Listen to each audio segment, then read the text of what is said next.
హైదరాబాద్ మోడీ పర్యటనలో సప్త సూత్రాలు పొదుపు మంత్రము పిలుపునిచ్చారు. ఆ పొదుపు మంత్రంలో భాగంగా నరేంద్ర మోడీ దాన్ని పాటిస్తున్నారు. తన కాన్వాయ్లో వెహికల్స్ అన్ని తగ్గించి దేశ ప్రజలకు ఆదర్శంగా నిలిచారు. దానిపై రాష్ట్ర బీజేపీ అధ్యక్షులు రామచంద్రరావు గారు ఉన్నారు. మరి పార్టీ పరంగా వాళ్ళు ఎలా ఇది ప్రజల్లోకి తీసుకెళ్తారు, దాని గురించి మనం మాట్లాడదాం. రామచంద్రరావు గారు చెప్పండి. మోడీ గారు పిలుపునిచ్చారు, ఫాలో అవుతున్నారు. సో పార్టీ పరంగా యాజ్ ఏ ప్రెసిడెంట్గా మీరు ప్రజల్లోకి దీన్ని ఎలా తీసుకెళ్తున్నారు?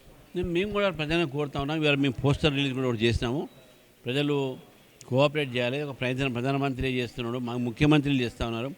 పార్టీలకు అతీతంగా, రాజకీయాలకు అతీతంగా మన దేశాన్ని మనం కాపాడుకోవాలి. దేశ ఆర్థిక వ్యవస్థను మనం బలపరచాలంటే ఈరోజు ప్రపంచంలో ఉన్నటువంటి పరిస్థితిని మనం చూసుకొని మనం కూడా వారు చేసినటువంటి ఆలోచనకు మనం నడవాలి.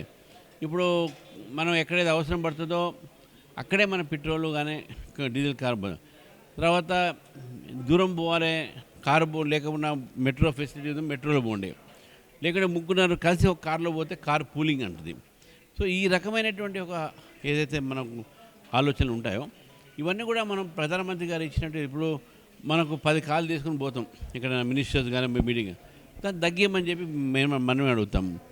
ఈ రకమైనటువంటి ఒక ఏదైతే మనం పొదుపు లాంటివి చేస్తే తప్పకుండా మన ఇప్పుడు ఉన్నటువంటి ప్రపంచం ఇవన్నీ ప్రతిసారి అంటే జీవితాంతం చేయమనట్లేదు, ఒక ఏడాది మాత్రం పాటిస్తే తప్పకుండా. తర్వాత దానికి వారే సొంతగా ఒక ఉదాహరణ ఇచ్చారు, దాన్ని మంత్రులు ముఖ్యమంత్రులు కూడా పాటిస్తున్నారు. కాబట్టి మనం కూడా వారికి కోఆపరేట్ చేయాలని చెప్పేసి మంత్రులు అధికారికంగా డిసైడ్ చేశారు. ఓకే, బట్ పార్టీ పరంగా మీరు మీ పార్టీ క్యాడర్కు ఎలాంటి పిలుపునిస్తున్నారు? నేను కూడా చెప్తా ఉన్నాను, నేను కూడా వ్యక్తిగతంగా ఎక్కడైనా అవసరం పడితే మెట్రో ఉంటే నేను మెట్రోలో పోతాను. మీరు కూడా మెట్రోలో ఎక్కువ వాడండి, బస్సులు వాడండి, క్యాబ్ వాడండి, ఇది చేయమని చెప్తా ఉన్నాను. అదేవిధంగా ఎలక్ట్రిక్ వెహికల్స్ కొనే సోమత ఉంటే ఎలక్ట్రిక్ వెహికల్స్ తీసుకోండి అని చెప్పేసి కూడా అడుగుతాను. మీరు ఎలక్ట్రిక్ వెహికల్ తీసుకుంటున్నారు అంటున్నారు, మీరే ఆదర్శంగా నిలవచ్చుగా. నేనే ఎలక్ట్రిక్ వెహికల్ తీసుకుంటున్నాను. ఇప్పుడు అదే చెప్పాను నేను ఇంతకుముందు మీటింగ్లో కూడా, నేను ఆల్రెడీ బుక్ చేశాను. తప్పకుండా నాకు డెలివరీ అయినప్పుడు మళ్ళీ చూపెడతాను. ఇప్పుడు సో ప్రజలు కానీ అధికారులు కానీ పబ్లిక్ ట్రాన్స్పోర్ట్ వాడాలంటే ముఖ్యంగా మెట్రో కనెక్టివిటీ మనకు అవసరం. సెకండ్ ఫేజ్ పెండింగ్ ఉంది. తర్వాత ఎంఎంటీఎస్, రైల్వేస్ కేంద్ర ప్రభుత్వం ఆధీనంలో ఉంటాయి. దీని మీద రాష్ట్ర బీజేపీ మీరు ఏ విధంగా కేంద్ర ప్రభుత్వానికి మీరు వినతి చేయబోతున్నారు? ఎంఎంటీఎస్ కూడా మేము చేస్తున్నాం. ఎంఎంటీఎస్ కూడా రాష్ట్ర ప్రభుత్వం కూడా దానికి కాంట్రిబ్యూట్ చేయాల్సి ఉన్నది. గత ప్రభుత్వం చేయలేదు కాంట్రిబ్యూట్, ఈ ప్రభుత్వం మేము కోరుతాను చేస్తే ఎంఎంటీఎస్ని చాలా దూరం దాకా మనం తీసుకోపోవచ్చు. ఇప్పుడు అదేవిధంగా మెట్రో కూడా, మెట్రో ఫేజ్ మొన్ననే మన రాష్ట్ర ముఖ్యమంత్రి కేంద్ర మంత్రులు అందరూ కూర్చున్నారు. అది కూడా మెట్రో కూడా ఎక్కడ కూడా ఆగదు. సెకండ్ ఫేజ్ అవుతుంది, నార్త్ సైడ్ పోతుంది, ఈస్ట్ సైడ్ కూడా పోతుంది. కాంగ్రెస్ అంటుంది ఆల్రెడీ ప్రజలే చాలా పేదరికంలో ఉన్నారు, ఇంకేం పొదుపు, అనవసరంగా బీజేపీ ఇది రాద్ధాంతం చేస్తుంది, ఎలక్షన్ ముందుకు ఏం చెప్పలేదు, 5 ఎలక్షన్ల తర్వాత మోడీ ఎందుకు చెప్పాడు?